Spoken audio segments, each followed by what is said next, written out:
ଘାଟିରେ ଲାଗିଲା ସେନ୍ସର, ଯାହାକି ଘାଟିରେ ଯାଉଥିବା ଯାନବାହନ ଏହି ସେନ୍ସରରୁ ଶବ୍ଦ ଶୁଣିବା ପରେ ଆଗୁଆ ସତର୍କ ହେଇଯିବେ।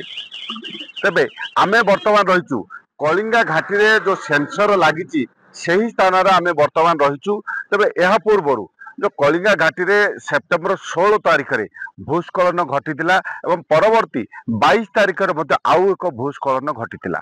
ପରବର୍ତ୍ତୀ ସମୟରେ ବିଭାଗୀୟ ପକ୍ଷରୁ କଳିଙ୍ଗା ଘାଟିରେ ଅସ୍ଥାୟୀ ଭାବରେ ରାସ୍ତା ତିଆରି ହେଲା ଏବଂ ବର୍ତ୍ତମାନ ଯାନବାହନ ଚଳାଚଳ ସ୍ୱାଭାବିକ ରହିଛି। ତେବେ ଏ ଯୋଉ ବର୍ତ୍ତମାନ ପରିସ୍ଥିତିରେ କଳିଙ୍ଗା ଘାଟିରେ ଦୁର୍ଘଟଣା ରୋକିବା ପାଇଁ ସେନ୍ସର ଲାଗିଛି। ତେବେ ଆମ ସହିତ ଅଛନ୍ତି ଭଞ୍ଜନଗର ଅଞ୍ଚଳର ଜଣେ ବୁଦ୍ଧିଜୀବୀ, ଶିକ୍ଷାବିତ୍ ଏବଂ ଅବସରପ୍ରାପ୍ତ ଅଧ୍ୟକ୍ଷ କୃତିବାସ ବିଶ୍ୱାଳ। ତାଙ୍କର ଆମେ ପ୍ରତିକ୍ରିୟା ନେବା। ସାର୍, କଣ କହିବେ ବର୍ତ୍ତମାନ କଳିଙ୍ଗା ଘାଟିକୁ ନେଇ ଗତ କିଛି ଦିନ ହେଲା, କିଛି ମାସ ହେଲା ଗୋଟେ ଚର୍ଚ୍ଚା ଜୋର ଧରିଛି। ବର୍ତ୍ତମାନ ଆପଣ ଦେଖୁଛନ୍ତି ଆମେ ବର୍ତ୍ତମାନ ଯୋଉ କଳିଙ୍ଗା ଘାଟିରେ ଯୋଉ ସେନ୍ସର ଲାଗିଛି, ଯାହାକି ଭୁବନେଶ୍ୱରର IIT ର କିଛି PhD ଛାତ୍ରଙ୍କ ଦ୍ୱାରା ଏହା ଉଦ୍ଭାବନ କରାଯାଇଥିବା ଇଏ ହଉଛି ସେନ୍ସର, ଯାହାକି ଘାଟିରେ ଯୋଉ ଦୁର୍ଘଟଣା ରୋକିବା ପାଇଁ NH ବିଭାଗ ପକ୍ଷରୁ ପ୍ରଥମ କରି ଏହି ପଦକ୍ଷେପ ଗ୍ରହଣ କରାଯାଇଛି। ସାର୍, କଣ ପ୍ରତିକ୍ରିୟା ରଖିବେ ଏ ବର୍ତ୍ତମାନର ଘାଟିର ଦୁର୍ଘଟଣା ରୋକିବା ପାଇଁ ପଦକ୍ଷେପ ଏବଂ ଗତ ଦିନରେ ଯୋଉ ହୋଇଥିଲା ଭୂସ୍ଖଳନ ଏବଂ ଏ କଳିଙ୍ଗା ଘାଟିର ଇତିହାସ, ଏ ଘଟଣାକ୍ରମକୁ ନେଇ ସାର୍ କଣ ପ୍ରତିକ୍ରିୟା ରଖିବେ? ଗତ ସେପ୍ଟେମ୍ବର 16 ତାରିଖରେ ଯେଉଁ ଭୂସ୍ଖଳନ ହେଇଥିଲା, ପାଖାପାଖି ଦୁଇଥର ଲାଗିଲା, ଦୁଇଥର ହେଲା, 16ରେ ଗୋଟେ, 22ରେ ଗୋଟେ କଥା ହେଲା। ତ ଏ ଦୁଇଥର ଭୂସ୍ଖଳନ ଫଳରେ ରାସ୍ତା ସମ୍ପୂର୍ଣ୍ଣ ଭାବେ 2 ମାସ ବନ୍ଦ ହେଇଗଲା। ଏବଂ ଆପଣମାନେ ଜାଣନ୍ତି ଯେ ଦକ୍ଷିଣ ଓଡ଼ିଶାର ଇଏ ହେଉଛି ଏକମାତ୍ର, ଦକ୍ଷିଣ ଓଡ଼ିଶା ଏବଂ ପଶ୍ଚିମ ଓଡ଼ିଶାକୁ ସଂଯୋଗ କରିବାର ଏକମାତ୍ର ରାସ୍ତା। ଇଏ ବନ୍ଦ ହେଇଯିବା ଫଳରେ ବହୁ ଲୋକଙ୍କର ଜୀବନ ଜୀବିକାରେ ଆଞ୍ଚ ଆସିଲା ଏବଂ ପରବର୍ତ୍ତୀ କାଳରେ ସରକାର ଚିନ୍ତା କଲେ ଯେ ତାର ବିକଳ୍ପ ରାସ୍ତାଟିଏ କ'ଣ ଗୋଟେ କରିବା।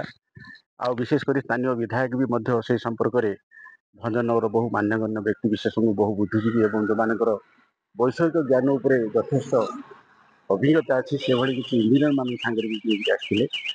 ଏବଂ ଏପଟେ ଫୁଲବାଣୀ ପଟୁ ବି ମଧ୍ୟ ସେପଟୁ ବି ଆସିଥିଲେ, ଫୁଲବାଣୀ ପ୍ରଶାସନରୁ ବି ମଧ୍ୟ କିଛି ଆସିଥିଲେ ଅଧିକାର, ପ୍ରଶାସନିକ ଅଧିକାର। ମୁଁ ବି ମଧ୍ୟ ସେ ଟିମ୍ରେ ଥିଲି। ଏବଂ ଯେଉଁ ଜାଗାରେ ଆମେ ବର୍ତ୍ତମାନ ଅଛୁ ତାର ବିକଳ୍ପ ରାସ୍ତା ହେଉଛି ଗୋଟେ ଡାହାଣ ପଟେ ଗୋଟେ ବିକଳ୍ପ ରାସ୍ତାଟି ଅଛି। ମୁଁ ଯୋଉଠି ଠିଆ ହେଇଛି ସେ ଡାହାଣ ପଟେ ବିକଳ୍ପ ରାସ୍ତାଟି ଅଛି। ସେ ବିକଳ୍ପ ରାସ୍ତାଟି ଯଦି ହେନ୍ତା ଗୋଟେ ସ୍ଥାୟୀ ସମାଧାନ ହେଇପାରନ୍ତା, ଭୂସ୍ଖଳନ ହେଲେ ବି ମଧ୍ୟ ଅନ୍ତତଃ ରାସ୍ତା ସମ୍ପୂର୍ଣ୍ଣ ରୂପେ ବନ୍ଦ ହେଇନଥାନ୍ତା। ଏବଂ ଆପଣମାନଙ୍କର ଗଣମାଧ୍ୟମ ମାଧ୍ୟମରେ ଗଣମାଧ୍ୟମ ଥ୍ରୁରେ ମୁଁ କହିବାକୁ ଚାହୁଁଛି ଯେ ଫୁଲବାଣୀ ହେଉଛି ଗୋଟେ ଅନୁନ୍ନତ ଅଞ୍ଚଳ। ଫୁଲବାଣୀ କୁହନ୍ତୁ, ବୌଦ୍ଧ କୁହନ୍ତୁ, କିମ୍ବା ଆପଣଙ୍କର ଯେଉଁ ପଡ଼ୋଶୀ ଜିଲ୍ଲା ଗୁଡ଼ିକ ଅଛି ବହୁ ଅନୁନ୍ନତ ଜିଲ୍ଲା ସେଗୁଡ଼ିକର ଜୀବନ ରେଖା ହେଉଛି ଏଇ କଳିଙ୍ଗା ଘାଟି। ଏବଂ ଏହି ରାସ୍ତାରେ ହିଁ ସେମାନେ ସେମାନଙ୍କର ଜୀବନ ଜୀବିକା ଅର୍ଜନ କରନ୍ତି। କିନ୍ତୁ ଦୁଃଖର କଥା, ଏଇଠି 2-3 ମାସ ହେଇଗଲାଣି ସେ ବିକଳ୍ପ ରାସ୍ତା କଥା କିଏ ବି ଚିନ୍ତା କରୁନାହାନ୍ତି। କିନ୍ତୁ ସ୍ଥାନୀୟ ବିଧାୟକକୁ ଯେଉଁ କହୁଥିଲେ ଆପଣଙ୍କୁ, ପ୍ରଦ୍ୟୁମ୍ନ କୁମାର ନାୟକ, ଭଞ୍ଜନଗର ବିଧାୟକ, ସିଏ ବହୁତ ଚେଷ୍ଟା କରୁଛନ୍ତି, ସରକାର ଉପରେ ବି ମଧ୍ୟ ଚାପ ପକାଉଛନ୍ତି।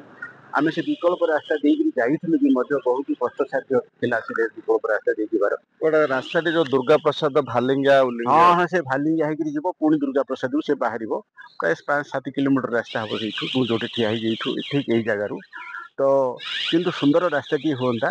ଏତେ ଦୁର୍ଘଟଣା ପ୍ରବଣ ରାସ୍ତା ସିଏ ନୁହଁ, ସେ ସମତଳିଆ ଜାଗାଟିଏ ଅଛି ସେଟା। ଆଜ୍ଞା, ସମତଳ ଜାଗାରେ ଯିବ, ଏତେ ଉଚ୍ଚ ଜାଗା ନାହିଁ। କଳିଙ୍ଗା ଘାଟି ହେଉଛି ଓଡ଼ିଶାର ସବୁଠାରୁ ବୋଧେ ମୁଁ କହିବି ସବୁଠୁ ଉଚ୍ଚ ଘାଟି ଆଜ୍ଞା। ଆଉ ବହୁତ ବୁଲାଣି ଏଇଠି ଅଛି ଆଜ୍ଞା।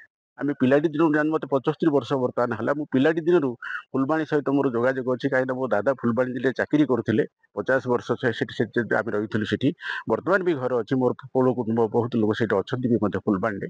କିନ୍ତୁ ମୁଁ ଏଇ ଦୀର୍ଘ ଦିନ ଭିତରେ ଯେଉଁ ଅଭିଜ୍ଞତା ମୋର ଅଛି, ବସ୍ ଟିଏ ଗଲେ ଆଉ ଗୋଟେ ବସ୍ ତଳେ ଠିଆ ହେଉଥିଲା। ବିଶେଷ କରି ଆପଣଙ୍କର ଯେଉଁ ଅଧାରିକୋଟ ଅଛି ସେଠି ଠିଆ ହେଉଥିଲା ଏବଂ ବସ୍ ଉଠିଲା ବେଳେ ବହୁତ ଆପଣଙ୍କର ଇଞ୍ଜିନ୍ ସେତେବେଳେ ଗରମ ହେଇଯାଉଥିଲା। ସେଠି ପାଣି ମାଠିଆ ରଖି ଏଇ ସ୍ଥାନୀୟ ଆଦିବାସୀମାନେ ଜଗୁଥିଲେ।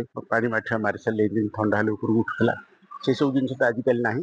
କିନ୍ତୁ ଖୁସିର କଥା ଯେ ଆପଣଙ୍କର ଓଡ଼ିଶାରେ ଯେଉଁ ରହିଛି IIT ରହିଛି, ଇଣ୍ଡିଆନ୍ ଇନଷ୍ଟିଚ୍ୟୁଟ୍ ଅଫ୍ ଟେକ୍ନୋଲୋଜି ଅଛି, ତାର ପୋଷ୍ଟ ଗ୍ରାଜୁଏଟ୍ ଛାତ୍ରମାନେ ଯେଉଁମାନେ କି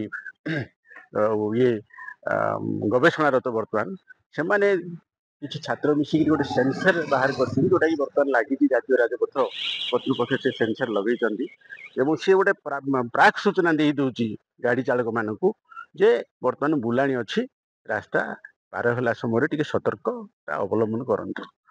तो यहाँ निश्चित भाव मुझे कहबी जातीय राजपथ कर्तृपक्ष गोटे स्वागत योग्य पदक्षेप बोली मुझे कहबी दुर्घटना को ए बाबद भी मत किसी रोक जाई पारिबो से जा हो वर्तमान किछि रास्ता तैयारी हेलानी रास्ता स्वाभाविक भाव गाड़ी जाऊँगी किंतु तथापि भारी जान जीवाटा मु भावुची भारी जान जीवाटा सेते विपद मुक्त नुह बर्तमान भी मत विपद संकुल होकर घाटी रास्ता रही घाटी रास्ता संपूर्ण भाव तैयारी होगला एवं विशेषकर जो कथाटी आपको पूर्व मुझे कहूली जे से जदि विकल्प रास्ता टी हो पारंता किसी जदि गोटे अघटन है से विकल्प रास्ता आमर हुए तो लक्ष्य परिपूर्ण कर पारंता।